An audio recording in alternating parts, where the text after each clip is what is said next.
Let's talk about it, man. Still Bills, what's the deal, man? Getting ready for this motherfucking Friday, man. TGIF, man. Shout out to ABC. That was the shit out everybody wait. Family Matters, Boy Meet World, all that shit used to come on TGIF, man. But peep game though, man. I wanted to talk about what Malik Scott said about Deontay Wilder, and you know how Anthony Joshua will be an easier fight for him over a Dillian Whyte because he's more fundamentally sound than a Dillian Whyte, man. In certain scenarios, you have an argument. You dig? Like when you talk about, like everybody expected when Manny fought Floyd, I personally expected Manny to push the action. You dig me? And force Floyd to fight at his pace. Because, you know, we don't typically see Floyd force, we don't typically see Floyd fight at a pace that he's not comfortable with. We saw it briefly with Ricky Hatton.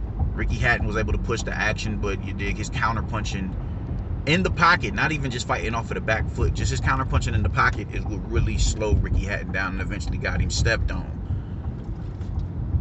But as we all saw, Manny Pacquiao was leagues and light years better than Ricky Hatton, so we was expecting that same type of energy from Ricky Hatton. He just wasn't able to. He wasn't able to give it. He wasn't able to give it. Whether that was Floyd's.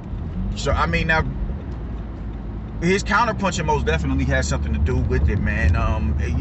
Since Manny got knocked out, everybody would try and walk him into the, set that right hand up in the trap for him to walk, to walk him into, and he would see it coming a mile away, and he'd adjust before you even do it. He'd pick up on your mannerisms when you trying to set it up, and no, you're not hitting me with that. I'm never gonna get hit with that again. So he was able to adjust to it, but Floyd was the sharpest counterpuncher in the business when he was active. So he was cognizant of that, and this is Manny.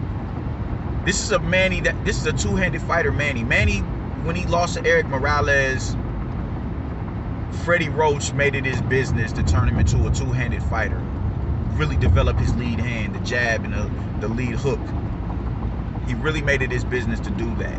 So that's when the turning Manny into a complete boxer started to come into fruition. So after you get knocked out, you're a little bit more gun shy, but you still like to exchange or whatever, man. So it got to a point where it's like, all right, bro, maybe I can go in here and try and play chess with Floyd. That you can't play chess with Floyd. Manny's best shot at beating Floyd would have been to come at him with the reckless aggression that that we're prone to seeing from him. Calculated aggression. I don't like saying reckless. And he didn't do that. So if you're looking at it from that paradigm, then yeah, being a little bit more fundamentally sound can, cripple you. But the thing is, Wilder is not Floyd Mayweather. Not even close. After a decade in the sport, you're just now starting to get to a point where you're making it your business to learn the fundamentals. You're learning how to jab. You're learning how to tap the body. You're learning how to double up on the hooks. You're learning how to slip and dip and get up under shots and counter punch and pump the jab. You're learning how to do all that now. You're learning how to stick the jab, keep it out there, and throw off of it. You dig? And not you just stick it, hold your position, and then throw off it. To throw off your timing or whatever to confuse your opponent. You're learning how to do that in the now. You're learning how to counter the bodies with the uppercut. You dig? You're learning that now.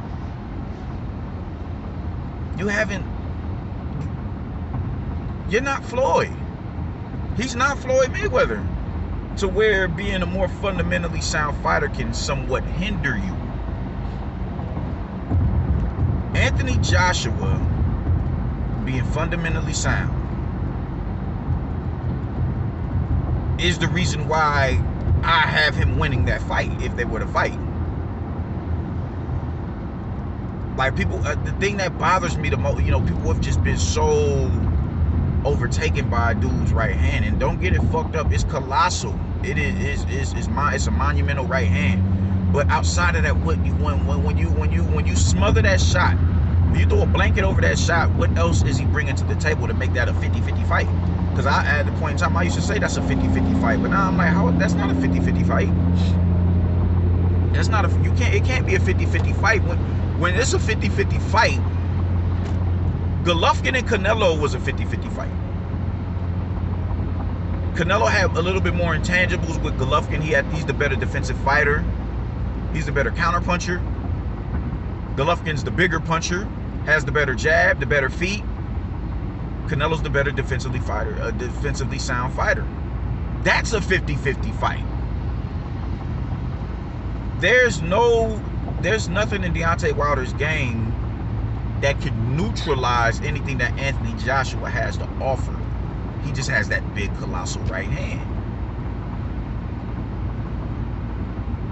And when that's all that you have, when you can allow a nigga like Tyson Fury to walk you down, who's not even known as a puncher like that, for professional heavyweight standards.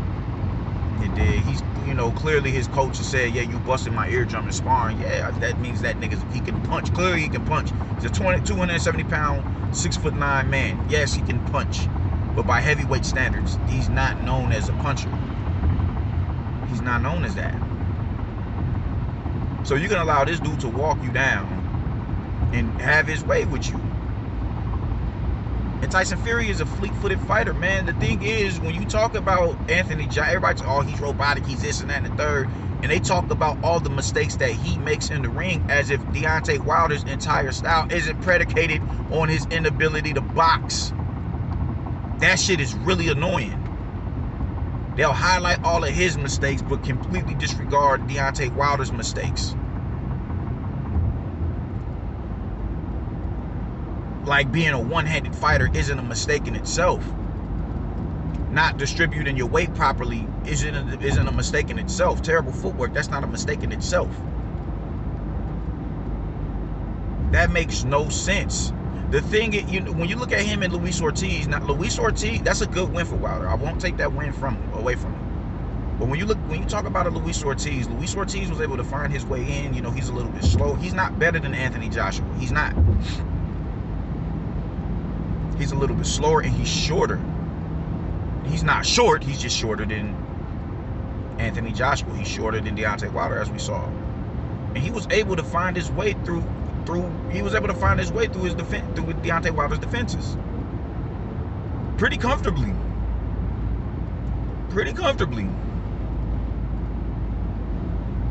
Now, when you talk about Joshua, you're eye level with him. You're barely an inch taller than him. You don't think he's gonna be able to have that same success? You don't think he's gonna sneak his jab through? Not even sneak. The minute he gets to snap in that jab, he's gonna place that shit right on your chin. And Luis Ortiz does not have the power of an Anthony Joshua. He does not.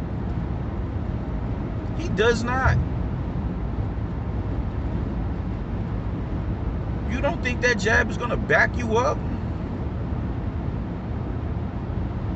You don't think that jab is gonna back? And everybody knows, yeah, he can't fight going backwards. So now we're not gonna stay on the outside with this dude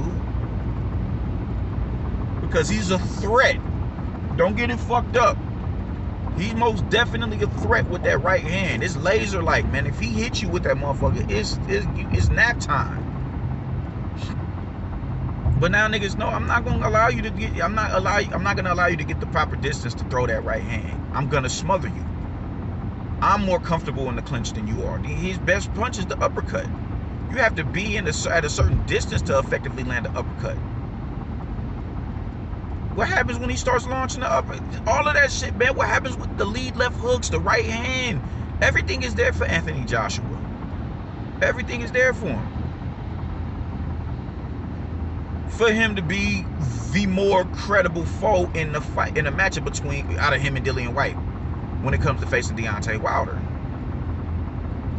When you talk about Dillian Whyte is Luis Ortiz's height. I think, it's a possibility he could be better than Luis Ortiz, but I don't know what it is that he does with his legs when he lands a shot. It's like when he lands a shot, he tightens his, he locks his knees or whatever. I don't get that. That's the only thing, I see that and I'm like, how is that, how is nobody capitalizing on that? Like, it's something really weird he does with his legs. But he's still clearly a top 10 heavyweight. You know, Dillian Whyte, that's my nigga. Wagwan. He gets busy in there. I just don't know how to explain what that shit is that he does with his legs. But nonetheless, he, you know, that dude is a credible threat, most definitely. But Anthony Joshua was the better fighter between the two of them. He's the better fighter. I don't get where somebody who's more fundamentally sound is at a disadvantage from somebody who's a one-handed fighter. That just doesn't make sense. Your fundamentals are at a disadvantage for you. You're at a disadvantage because of it. Like, y'all just keep enabling this dude with the goofy narratives. That makes no sense. Somebody is at a disadvantage because they're more fundamentally sound. They have the jab, they have the, you know, they have all of the punches, the hooks, the uppercuts, the straights. They're the more defensively responsible fighter. They have the better feet. Because of all of that, he's at a disadvantage. And the thing is, like that, you know, the LDBC and, you know, that despite them being a small conglomerate of people, they have a legion of followers that will repeat that narrative. Everything rolls down from the top. The minute they say something within that camp, they're going to run with that narrative because it sounds good to them. It's refreshing. I've seen them say Anthony Joshua was a hype job. I'm like, how? This isn't a dude that's fighting for vacant titles. Well, he fought for, I think, one of the titles was a vacant title was on the line when he fought Klitschko. Yeah. But it's weird, bro. Like, you're at a disadvantage for being the more fundamentally sound technician in the ring. Oh damn, I'll just do it. You're more at a disadvantage for being the more technically sound fighter in the ring. But they repeat those narratives, man. You know, they repeat that shit. They repeat it. It sounds good to them, man. And just people will really run with this narrative, and it's like, yo, y'all don't understand how ridiculous of a statement that is. I'm more concrete with the fundamentals. There's more than one way I can beat you, as opposed to somebody who only has one way to beat you. That shit is ridiculous, man. That is lunacy. It's as simple as that. That makes no sense. That makes no sense. If it was the situation with Floyd and Manny, different ball game. Different ball game. But Wilder isn't Floyd. He's not. And I just don't understand how it's once again is another way of enabling him, man, for you know his lack thereof as a boxer. It's another way to, you know, to show him in a positive light and kind of like justify the lackluster skill set in as far as fundamentals are concerned, and denigrate Anthony Joshua. That shit is goofy to me. There's no way, like, how is it that somebody who lacks fundamentals, or how is somebody who is fundamentally sound more at a disadvantage than somebody who isn't fundamentally sound? That makes no sense in any other scenario, in any sport you're talking about. Whether it's basketball, whether it's boxing, whether it's mixed martial arts, Muay Thai, kickboxing, all of that shit. There's nobody would ever say he's at the disadvantage because he's the better tactician in the ring. He's the better fundamentally sound fighter. That only works with Deontay Wilder and Anthony Joshua. That shit is wild style. That's I just can't believe that shit, man. Stop enabling that nigga, man. Even when, you know, when Malik Scott, bro, like, you know, this shit is getting ridiculous, man, because you dig, it's people who believe that you laid down and became a sacrificial lamb for his championship aspirations. You went in there and laid down. There's people who believe that. And looking at that fight, you can't fault him for it. You can't fault him for it. So this looks like another, another reason for you to just somewhat acquiesce this dude and pat him on the back for his wrongdoing. Like, y'all gotta stop that shit, man. Y'all gotta stop that.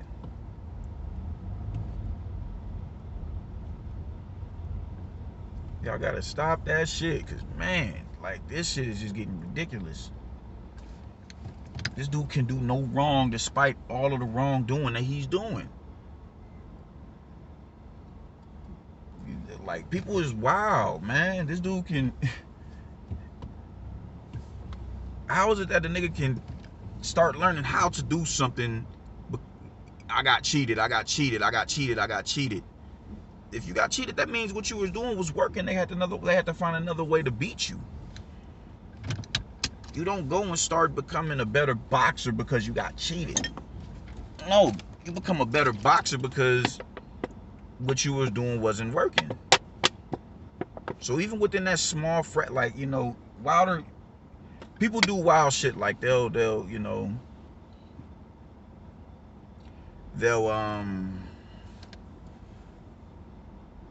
in their mind, it's really weird how the human brain works, man. They're telling you one thing, but their actions are showing another. Wilder is telling motherfuckers, I got robbed, I got cheated, and yada yada yada yada yada. While learning how to box, because it was his lack thereof as a boxer that got him beat. It was. But people are weird, man, and people run with whatever he says. They run with.